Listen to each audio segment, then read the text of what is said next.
What's up, people? Mr. Fallior here again, bringing you another video.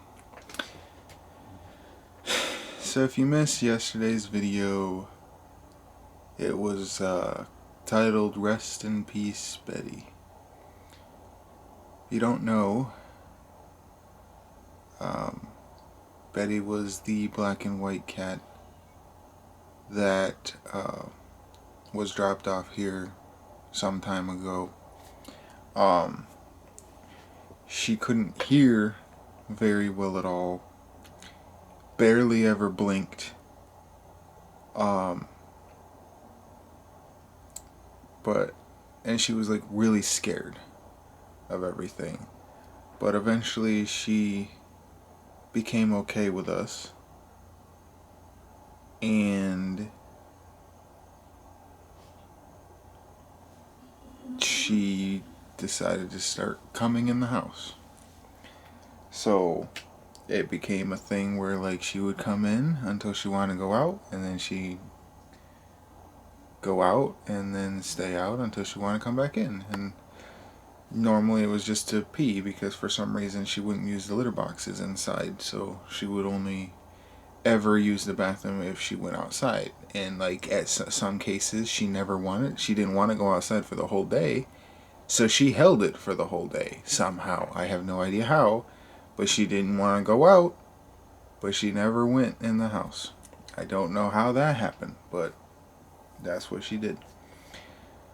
Anyway, so she wanted to go out at nighttime. This time, she changes every so often. Sometimes she'll go out at night and then not come in until morning or something like that. So this was a nighttime one. Because she didn't go out at all, I don't think, that day. She had to pee and stuff, and so she went out and she didn't come back that night, or that morning. Morning as in my morning, like before I go to bed type of night thing. And so in the morning she still didn't come back. Night, didn't come back until late. And she came back, but she was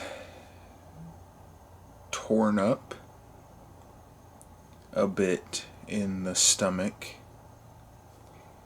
and one of her back legs was completely destroyed.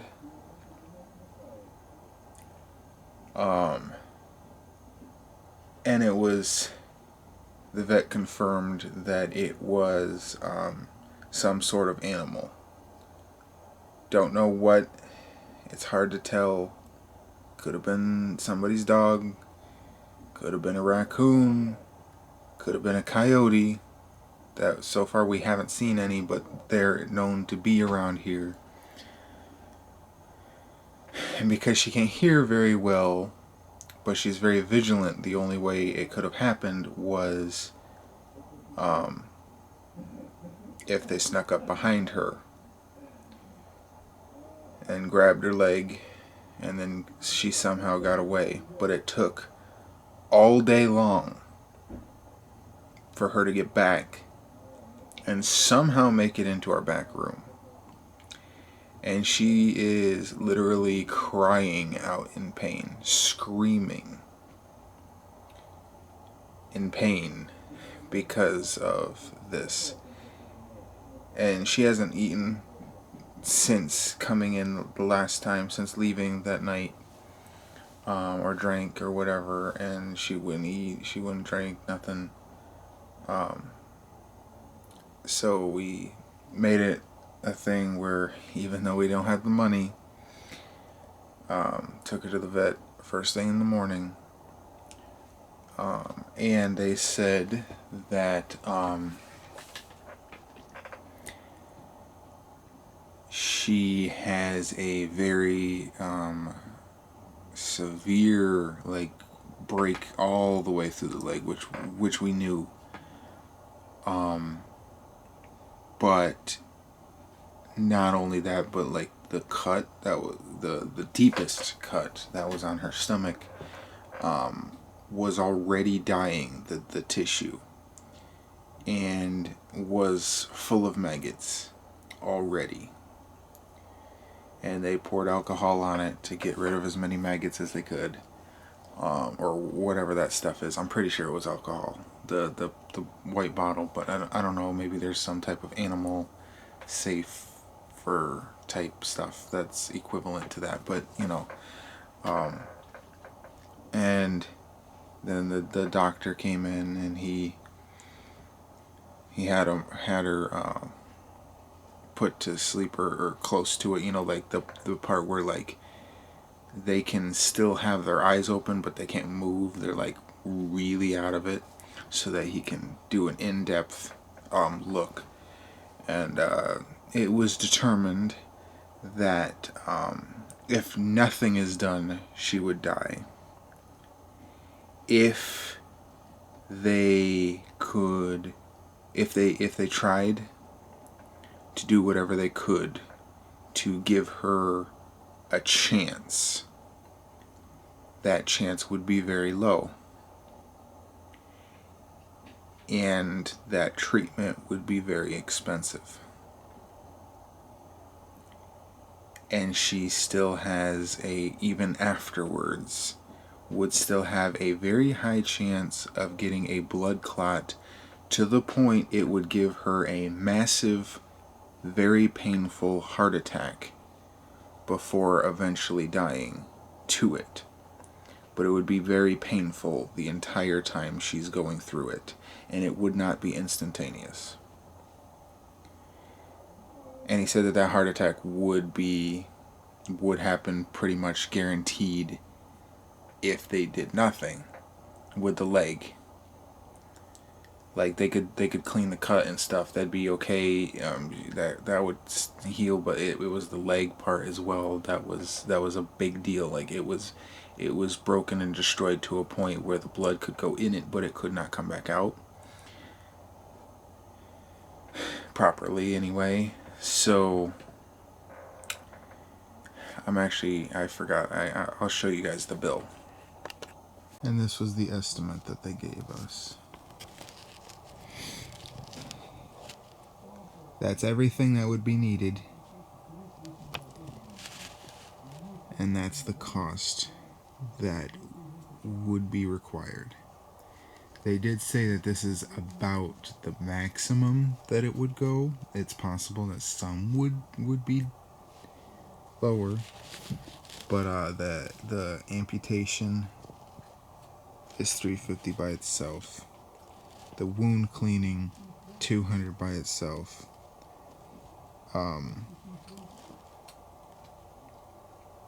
The IVs and stuff, like I don't know how it would be less than that, because everything here sounds like something that would be needed, except maybe the radiology. Maybe that wouldn't be needed, and that's $120, so it'd be $880 instead. But you know, it's that's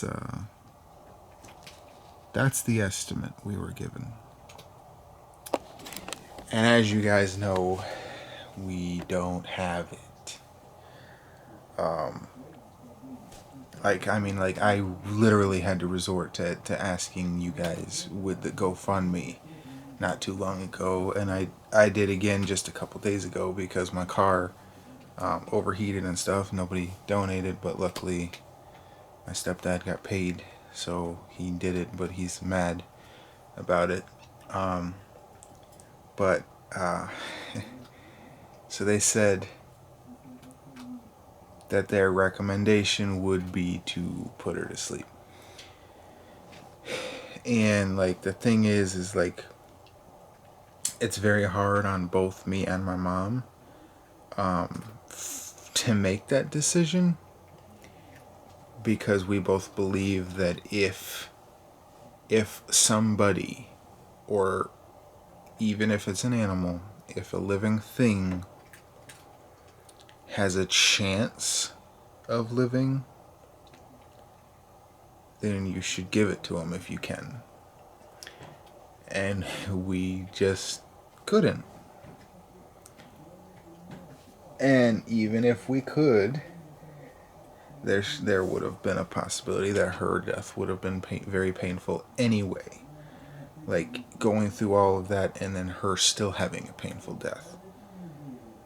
I still would have did it just because of her willingness to live, because she somehow made it and crawled all the way to our backyard and somehow jumped through the door into the back room.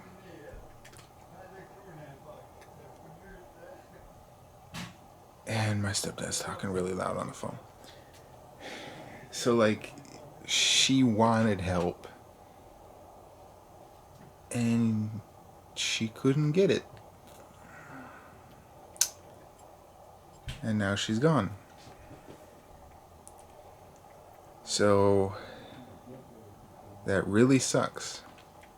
I mean, at least she had a better life than it started out from the people that decided to give her up and dump her off on our road.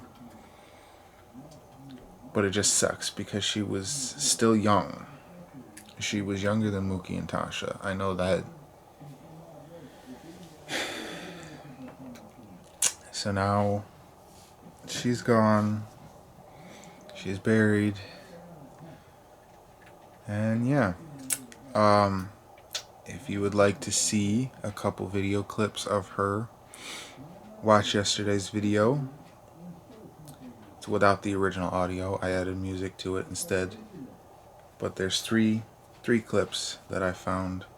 One of them was really funny when I found a cat game for your phone, and you have it. There's like little mice and stuff running around the screen, and I had that set up, and I tried it with every cat, and then I tried it with her, and her reaction was the funniest. She was the most active with that game, and her head was just going all around and stuff. And I added that clip in yesterday's video too, the R.I.P. Betty video.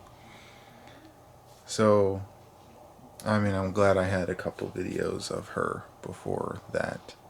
And even the last video, it wasn't that long ago, I posted the video with the snake. And she was in that video too, because she was attacking the snake. But it was clear with her injuries that this was not done with a confrontation. This was a sneak attack, because it was on her back leg and back leg only. So, yeah. But yeah, that I wanted to include this explanation as a separate video than her RIP video. But there you go. And if you wanted to know what happened to Betty, why Betty's no longer going to be in the videos, that's why. So thanks for watching.